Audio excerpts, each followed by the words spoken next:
as one will be given by our spiritual guide, the Reverend Barbara Schreiner Trudell.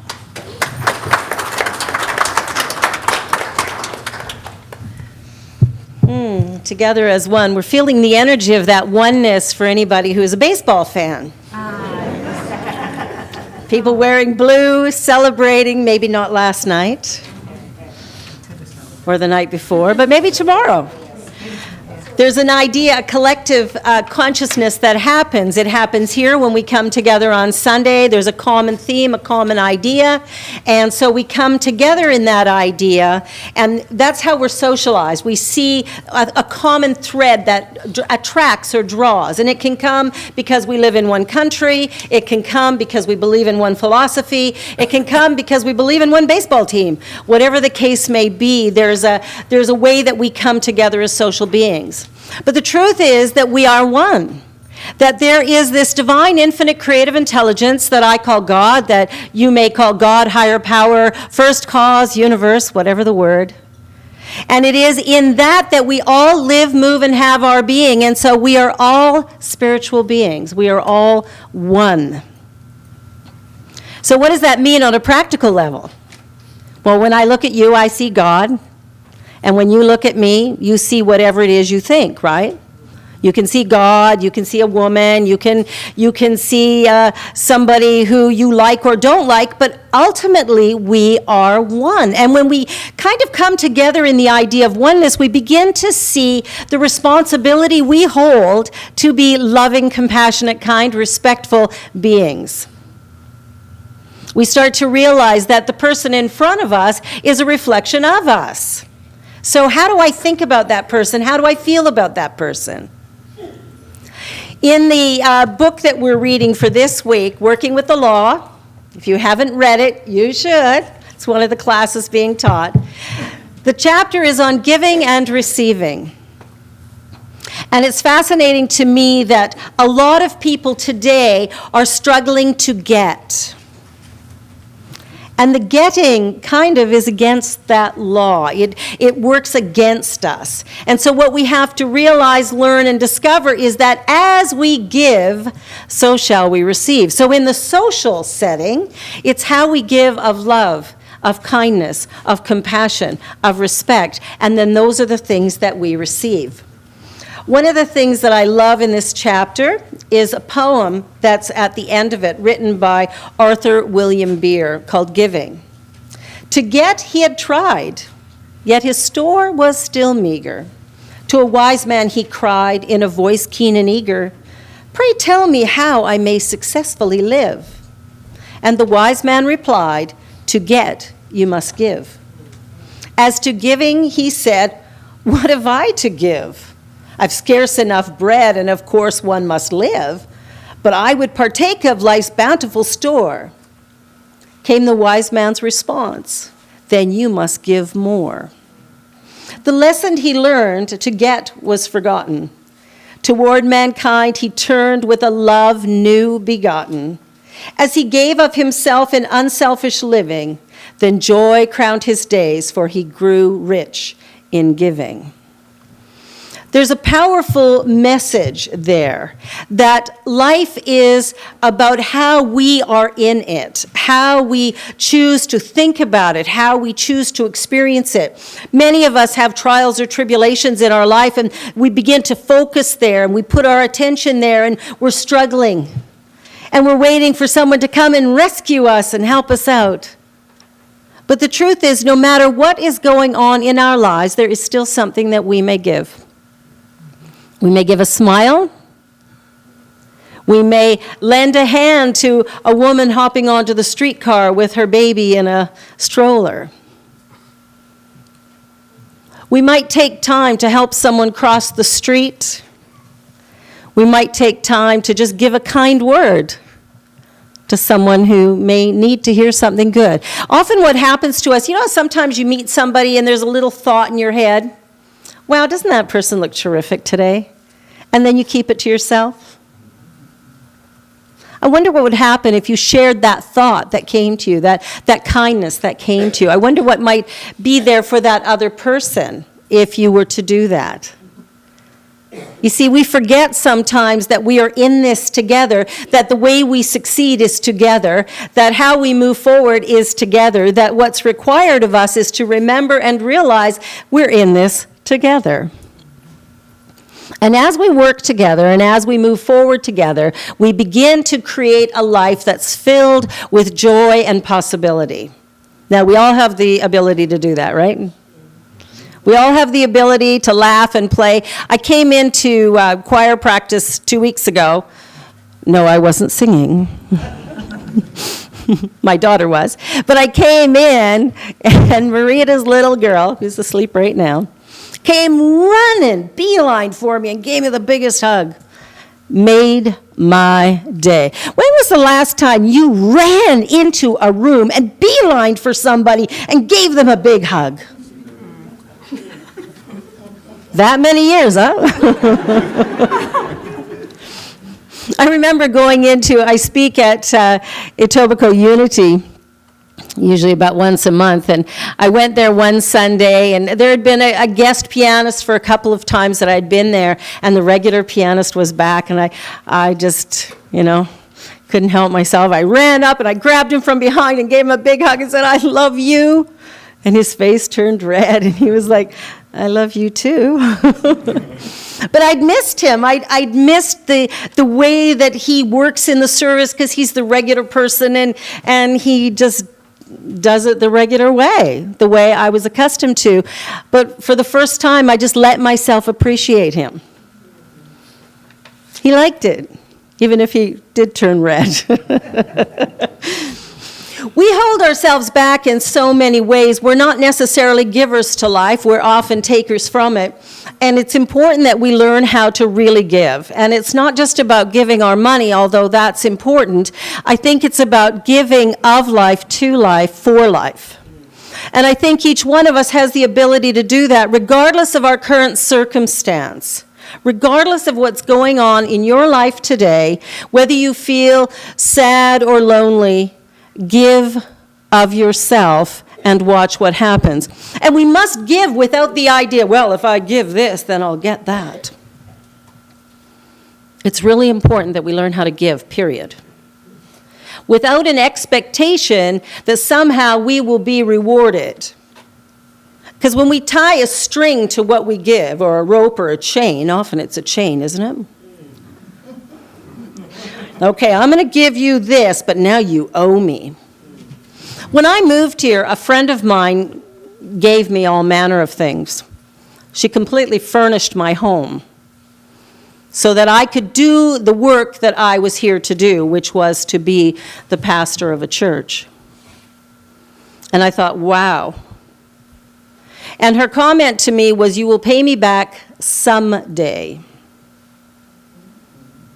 Now, the bonus is that when you look at life from that perspective, when you see somebody giving for the sake of creating comfort and possibility for you, it sort of inspires you to begin to do the same for others, right? And so the time to pay it forward always comes. There's always an opportunity somewhere along the way where you can pay that forward. And I remember the apartment that I lived in. My landlord was amazing. Lovely, lovely man. And him and his wife took such good care of me. And I was usually late for my rent. I was starting a church. That was my job. And I would go to him feeling really bad, going, "I'm going to be 3 days late. I'm going to be 5 days late. I'll pay you in a week. I'm not sure when I'm going to pay you this month."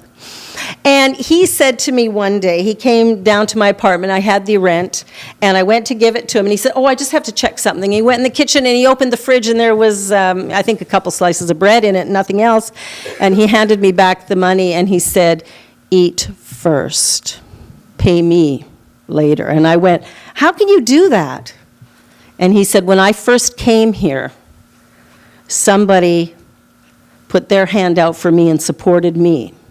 One of the things that this book talks about in the giving is where we give and how we shall give.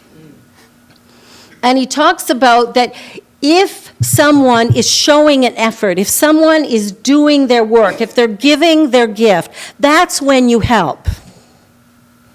But if somebody's sitting back on the sofa with their feet up, not wanting to do anything at any time, that's when you step back. You want to give where it's going to grow and expand and be received, and also where it can create greater harmony, beauty, and love in the world. Now, one of our statements in what we believe is about teaching people rather than just giving a handout, and I think that's one of the most important things, and yet sometimes it's misunderstood. It's not about not helping or not doing or not being there for people, but it's about recognizing where we can teach, how we can share this remarkable gift, this new thought teaching, in a way that will create a society that sustains and maintains itself in harmony, beauty, and grace at every turn. And we have that teaching right here. We have the ability. Our mind is creating our reality. Our thinking creates our next possibility. And so often, we are using our imagination in such a way as to limit the possible forward motion of our life and our experience. And so we want to shift our thinking. I had a wonderful conversation with a beautiful 11-year-old yesterday. Very smart young girl. And we were talking about all manner of things, about possibilities and about how governments should do things and all kinds of things. And it was an interesting conversation. And she sat back and said, well, we have to be really careful, what we do and when we do it, because, we might invite the wrong people into our country, or we might, and all this fear was coming out. And I said, fear is an interesting thing. We shouldn't allow it to run us. In the media, we hear the bad news, and it sounds like it's the only thing going on. And I'm here to tell you that's not true. When I was studying in college to be a journalist, a career I never took on because, bad news didn't suit me so well, what I realized was if it bleeds, it leads. Now, you take a city of this size, and you only hear the bad news, you begin to start to believe it, or you may. So I was explaining to this young girl that, no, that's not the only thing going on. That there's so much good, so much beauty, so much incredible things that are happening that we have to begin to look at how we think about some of these things so that we don't buy into everything that is said. It may be true, but it's not the only truth. One of the things I've come to recognize in my life is that, good follows good. Now, we have an opportunity, especially here in this teaching, in this wonderful spiritual center, we have an opportunity to create a better life. And we do that by thinking about how we can live our gifts and talents and give those to the world around us. Shem gives his voice. Thank you, God. Right? When I listen to him on the radio, I'm always fascinated by how consistently positive and upbeat your voice is. Not necessarily the words you're saying, the voice. The voice is, anybody listening to him on the radio? Yes. It's like there's this excitement, this uplifting, sweet sound to his voice. I love listening to it. So I do. The music's good too. But there's something about how we show up. So when we're thinking about socializing and we're thinking about what it is that we do or how we do it, we want to take a look at what we do here. And yes, we do it on Sunday and then in classes. But what if we were to take that positive voice, that joyful presence, and took it out into the city? What if everywhere we turned, we chose to have a smile instead of a frown? I could learn from this week, because I just moved. Don't ask my daughter about my frown. There was days and moments when I just wanted to, well, I probably did cry, because there's boxes everywhere and Pierre's on crutches. And I'm looking at the mess going, will I ever get through it? But people showed up. People showed up and they unpacked boxes and they put them downstairs and they moved them around, and my space is becoming a home. And for that, I'm truly grateful, because it changes the way I feel. And you know how sometimes there's a mess around you and you start feeling messy? And so we can shift that too. We can shift that by asking for help, remembering that together we are better. Together we can create more. Together we can do more. Together we can accomplish more. Together we can be the change we want to see in the world. Together we can choose to be loving and joyful and happy and sweet and exciting and delightful. And we can choose to see the world from a very joyful perspective. We can choose to see each other as beautiful and divine and wonderful and creative, rather than, I don't know about that person. We're always at choice. What are we giving into life? You see, we can only take from life what we give into it. Are you giving your gifts? Are you giving your talent? Are you giving your sweet disposition?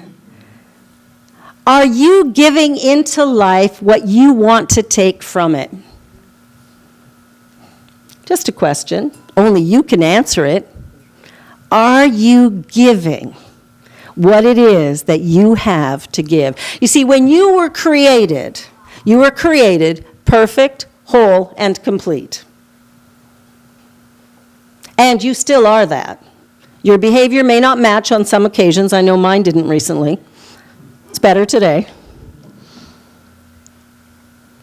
But see, you get to choose how you show up any given day. You get to choose if you are going to live from the divine within you, or if you are going to live from the problems around you. You can choose to live from the Christ within, bestowing love and possibility wherever you go, or you can live from this place of nothing works for me, everything's broken, it all sucks. Okay, that was me 2 weeks ago. I'm better today. So we take a look at life from wherever we are and realize that we can change it. And the way we change it, the experience doesn't necessarily change much, but what does is how we think about it. You see, who's thinking your thoughts? Exactly. You're thinking your own thoughts. Because you're thinking your thoughts, you can change them. Who knew? And your thinking creates your reality. What you think about comes about. That's what we teach here. Your mind is creating your experience. You see, we can all come here today and we'll all talk about it differently. And some of you will leave and go, wow, that was awesome. And somebody else will go, oh, would you just shut up? Whatever the case may be, your experience will match how you think about what was said. Somebody might say, how'd she know my business? All of it is coming from inside of us. All of us are at choice about how we live in life, how we choose to be in life. Our socialization is, we pick groups. I sometimes think that I'm a bit too optimistic.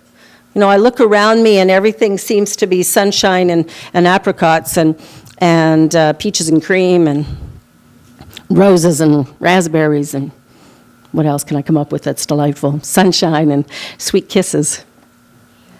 But I'm grateful for that, because on the days when I'm seeing strife and struggle, sometimes my energy begins to dip. Then I have to listen to Shem on the radio. Lift me back up.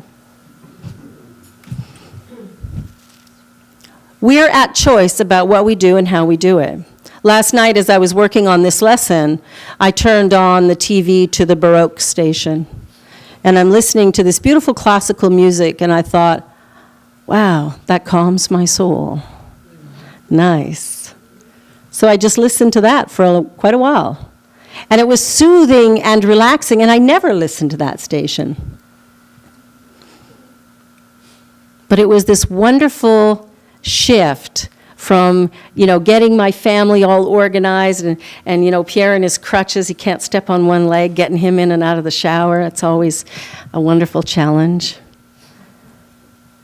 But what a gift that we can do that there's something that will calm the mind. Now, there's many things we learn here. We learn about gratitude and intention. We learn about forgiveness. Don't you just love forgiveness?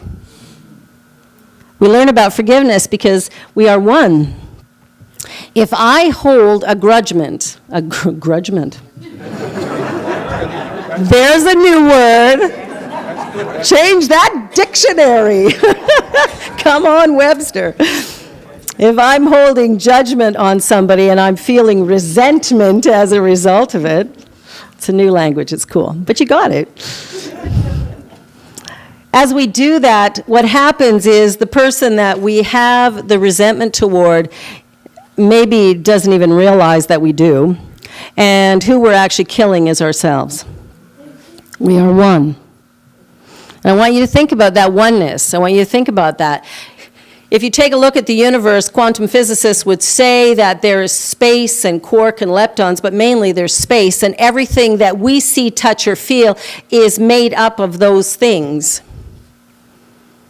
And because everything's made up of those things, we're all of the same stuff, and we're all in it. And because we're all in it, if I hold a resentment on somebody else, it's actually me who's feeling it. Make sense? So if I don't forgive, who do I hurt? I hurt myself. I hurt myself. And so we want to sit back and remember, together as one, we move forward. When we can let go of our resentment, when we can let go of our judgments and our pain, we begin to feel love for ourselves again, and then that love can expand and grow. When we give our gifts and talents, the things that we have to give, Marita's singing voice and Shemroy's speaking and singing voice, and this choir, have they gotten awesome or what? Wow. Richard on the piano, just making everything come together. We all have a part to play. We all have something to give. What is it that you were given to give? What is the gift that God gave to you when you came to this life? You didn't come here broken and flawed. You didn't come here empty. You didn't come here to work 50 years in a job you hate. You did not come here for any of that. You came here to reveal the glory of God. End of story. And you do that by showing up in your life each day and living with what is and choosing to think about it in a way that you begin to create heaven on earth. How does that sound? I remember an interview that Oprah did with Nelson Mandela, and it just sticks in my mind all the time. And she said, "You did such great things." And he said, "No." He said, "I got up every day and did what was in front of me." Are you getting up every day and doing what's in front of you? Are you allowing yourself to move in the direction the Spirit moves you? Or are you going, kicking and screaming, going, "I'm not doing that. That doesn't feel very good"? Are you holding back your gift? Are you looking for a way to get something more out of life? Or are you giving into life all that you have to give? Are you a writer, an actor, a singer, a dancer? Are you a caregiver? Are you a teacher? Are you a banker, a politician? What is it in you that's aching to come out? Is there a novel? Is there swimming across Lake Ontario? What is there in you that is ready to be revealed? What is it in you that God gave you to give to the world? You're not here by accident, I'm sorry. You are here by divine right. You are here on purpose. And you have a purpose to give to humanity so that humanity might be the very best that it can be. And you are being asked today to step up. Step up, step into your life, give your gift. Be loud, be proud, be excited, be delighted. Find your voice, whatever that might be. Your hands, your legs, your talents, find them and give them to life. Be a giver to life and look at the bounty that you will receive as a result, the joy that will be yours, the beauty that will surround you. Life is for living. I think there's a song about that, isn't there? Life is for living. Yeah, I'll let you guys do that. Da, da, da, da, da. Yeah, see, you know this song. Life is for living. Do it. No, that's great, Bianca. I like that. We need to live, and to live means that I take my gifts, my talents, what I have, what God gave me at my birth, and I give it freely. Without a rope or a chain attached to it, I give it freely because it frees my soul. It enlivens my spirit. It allows me to know what joy is. A good friend of mine went to an ashram. He was so excited to go to this ashram. He got there really early so that he could get a really good seat and really enjoy the meditation. And when he arrived there early, they invited him into the kitchen. They said, we have some dishes to do. Would you please come and do them? First time he'd ever been there. And so he went into the kitchen and he's scrubbing these pots and he's watching his watch going, okay, it's going to be starting pretty soon. I better hurry up and get through these. And they would bring more. And so I better hurry up and get through it's going to start in just a few minutes. And he's getting a little agitated. And so he does a few more pots and they bring more and they bring more and they bring more. And the meditation has started and he's still in the kitchen scrubbing pots. And they bring more and they bring more. And finally he surrenders. And he goes, I'm here to do these pots. And he scrubs all the pots. And he finishes all the pots and the meditation's over. And he realized what service really is. He wasn't there to meditate. He was there to surrender. Meditation's so much easier once you surrender. And he had to let go of